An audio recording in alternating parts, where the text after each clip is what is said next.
so many of us take for granted that we can receive our information through things like television or social media or newspapers, but I suppose for not everyone's in that position. For some people, the information they receive is through human contact, and so the area team have worked really hard to maintain our contact with people that we support, and also to provide them with opportunities to connect with others in their wider social network. Our Housing First team have had to find creative ways to provide support to the people that they support.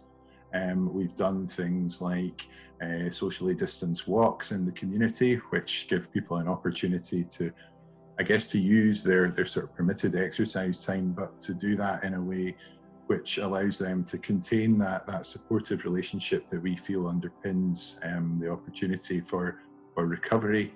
Our hospital InReach team have been partly continuing to support people who are coming through or on the point of leaving hospitals, but have also been involved in the creation of a new step-down facility for people who are getting ready to leave hospital but still require some kind of clinical input. However, acutely aware that some of the pressures and the drivers of homelessness have intensified. So, for example, we know that there has been greater pressure on people's finances, and that some people who are either on temporary or 0 hours contracts perhaps not have been eligible for furlough schemes, etc., and they will be having greater pressure exerted upon their households. Another common cause of homelessness that we encounter is in relationship breakdown, and we're acutely aware that there will have been pressures put on households, partly due to that financial element I just referenced, but also in the way that we're being forced to spend time in confined spaces together in a way that we perhaps wouldn't do normally.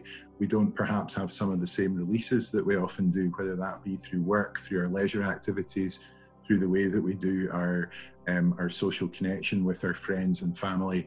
And I suppose all that adds up to a greater degree of pressure on households. With that in mind, we have joined together with 19 other organisations across Scotland to form a collective response to how we address homelessness coming out of the pandemic and what changes need to be made.